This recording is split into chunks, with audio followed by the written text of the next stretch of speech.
All right, so this is the second part of the student movement. So, how did students campaign? And you should be able to identify the key events and features of the student protest movement of the 1960s. All right, so by 1960, the number of students in the United States it had doubled since 1950 to over 4 million, which makes sense because if you think about it, the baby boom happens, and now these people are in high school or in college.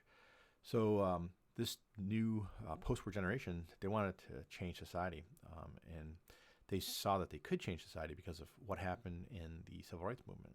So they began the student protest movements. The thing of it is these movements for the students, even though these are mostly white people at the beginning, anyways, they have pretty much the same problems that African Americans face, which is that it will be met with violence on both sides, meaning the students will be violent, and so will the people who are policing the protests. But then the movement will also become more radical, meaning the students will become more radical, certain sections, anyways. So, one of the things that helps increase the popularity of the student movements is opposition to the Vietnam War. With each year that goes by in the 60s, more American men are being drafted to go to fight this war. And, body bags are coming back and people are questioning, like, why are we there? The other thing is there were a lot of inequalities and prejudices in the United States, as you know, because you did the civil rights. But a lot of the people who did the fighting in Vietnam were African American. So about 25% of the men who fought in Vietnam were men of color. But people of color make up less than 14% of the population. So there's something that's wrong there. A draft is supposed to be a way to randomly select people based on their age, and clearly that was not necessarily the case. And we can go on real quickly to discuss that. One of the reasons why it was like that is because there were ways to get what's called furloughed, or like you weren't part of the draft. So if you were in college, if you were studying overseas, if you just didn't respond to your draft call up because you burned your draft card and went to Canada. I mean, there were lots of reasons but this happened, but it wasn't right.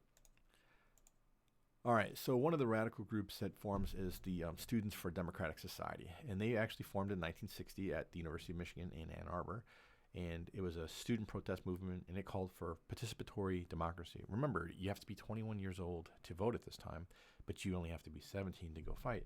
So they wanted to create a better society, and they write down what they want in an essay that's called the Port Huron Statement, which, if you know where Port Huron is, it's to the east of where we are in Genesee Early College. That's where they sat.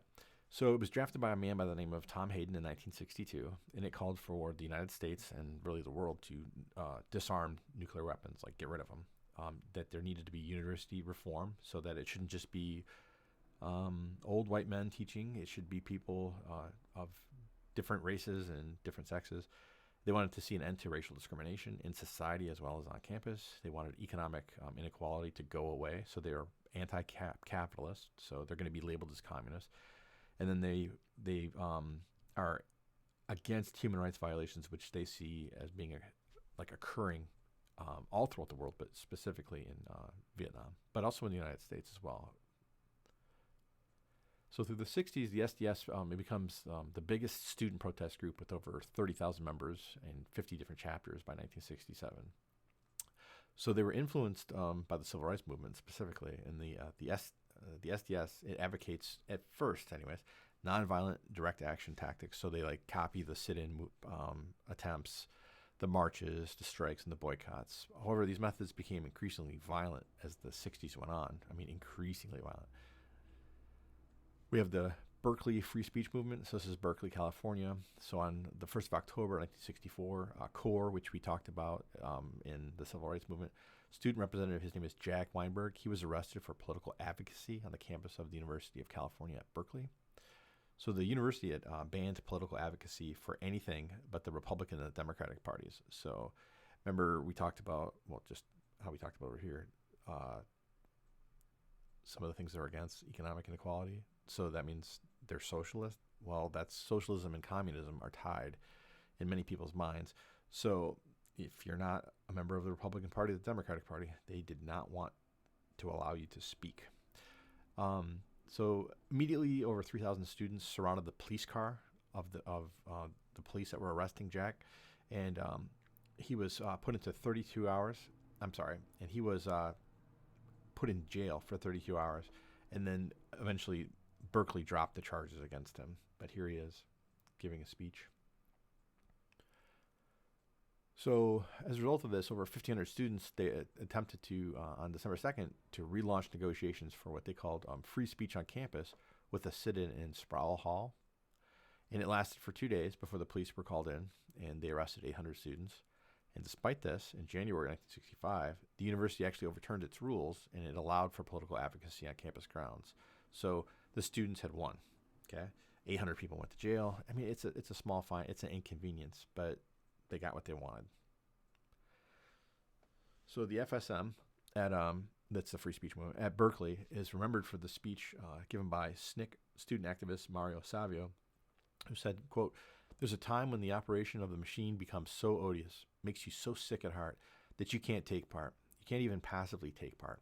And you've got to put your bodies upon the gears and upon the wheels, upon the levers, upon all the apparatus, and you've got to make it stop. And you've got to indicate to the people who run it, to the people who own it, that unless you're free, the machine will be prevented from working at all."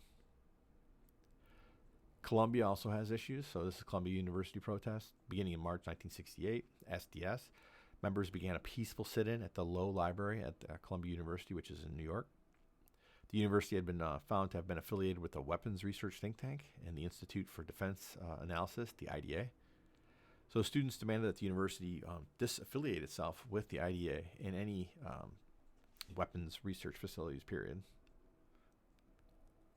So the SDS students, they had also been angered by the proposed plan for a new gymnasium that was going to be built in a place called Morningside Park, and it was designed in such a way that the SDS students felt it was discriminatory to the black residents of nearby Harlem. And the reason why is because the design gave residents of Harlem access to the facility, but they had to do so by going through the back door, not the front door. And this is in New York. And so the gym plans were dubbed by the SDS to be Jim Crow. See the play on words, very clever. In April 1968, students, they continued their protest after 6 of the original sit-in protesters were put on probation by the university. And then the SDS organized students to attack the gym construction site. And they then took over Hamilton Hall, and then they held the acting dean, this is him, Henry Coleman, they held him hostage for 24 hours. Now, it wasn't like at gunpoint. They just, they stormed the office, locked the doors, and wouldn't let him leave. But the point was, he was being held there against his will. So in the morning of April 30th, the New York Police Department, they moved in with tear gas, and they arrested over 700 students. 132 students and 12 police officers are injured in the ensuing, it's not a riot, but it's like I don't want to call it a fight, but I'd say it's at least a scuffle. And then, however, the protests, they paid off because Columbia University ends its affiliation with the IDA, so that's a win for the students. And then they scrapped their plans for the new gym. So in a way, that's a win. Then we have Kent State. This is in Ohio. So on April 30th, 1970, President Nixon, he announced that there is going to be an escalation in the war in Vietnam because we are going to begin to bomb the neighboring country of Vietnam, which is called Cambodia. So on May 1st, there are 500 students that were organized by the SDS to demonstrate on the Commons of Kent State. The Commons is it's an area where everybody gets together. And this is in Kent, Ohio. And history students, they burned a copy of the Constitution. Men gathered and they burned their draft cards. So this was their way of protesting what they saw as the expansion of an unjust war. And then over the next 4 days, the protests are going to escalate. And in Ohio, we'll call in the Reserve Officer Training Corps. I'm sorry, that's not right. Ohio will call in not federal state forces, like state police. And the Reserve Officer Training Corps building ends up getting burned down, and protesters actually attack the firemen to stop them from being able to put the fire out. So then the National Guard, this is like the Army Reserve for the state of Ohio, they're called out, and they have fixed bayonets, and they have their rifles, their M1 Grands, and I mean they're loaded, and they're told to disperse the students, and so they fire tear gas into the students. You can see here's the troops right here with their helmets and all. And on May the 4th, the National Guard lower their guns and they take aim, and they actually kill 4 students and injure 9. So here's a famous or infamous painting. This is a young student who was shot to death, and here this woman is grieving. So 67 rounds had been fired in 13 seconds by the National Guard, and the nearest student to have been killed was over 20 meters away. So that sort of means that they were dispersing. So the killing, it really sends shockwaves because, again, people are going to be at home and they're going to be able to turn on their television at night, and there are going to be pictures of this. And the killing really brought people who had been neutral onto the side of the students, and it leads to the killing of Kent State leads to nationwide state strikes on May 8th on over 450 different campuses. So 4 million students are going to go on strike, and over 30 reserve officer training command buildings are going to be burnt. Now, if you don't know what ROTC is, it's a way for people in high school or college to participate in the military. And then when you either graduate high school, you go into the military, or when you graduate from college, you go into the officer program, but you go into the military. So one banner in New York read, "You can't kill us all." So it's kind of an ominous statement. But so the thing to understand too is you've got American men dying in Vietnam, right? You have men and women of all races and backgrounds protesting the military on American campuses, and now they're being killed as well. So this is really, the 60s is a very turbulent time. All right, the hippie movement. So throughout the 60s, alongside the waves of student political protests, some students developed into like an apolitical, meaning they're not Democrats or Republicans. They don't vote. Like, that's not cool. No, they wouldn't do that. It's an apolitical countercultural movement, or a counterculture movement. They're known as hippies, and it's thousands of young people, and they rebel against their parents and society's expectations. And I already mentioned how the men grew their hair long, women were on the pill, they had sex with lots of different partners. All kinds of things were occurring that was very different than what life had been expected in the 50s, the 40s, the 30s, and so on. So many of the hippies, they experienced with drugs like LSD. They listened to psychedelic music. This is where Pink Floyd and things like that come from. And they practiced free love. Their philosophy was summed up by Time magazine in an article published in July 1967, when it said, quote, "Do your own thing, wherever you have to do it, and whenever you want.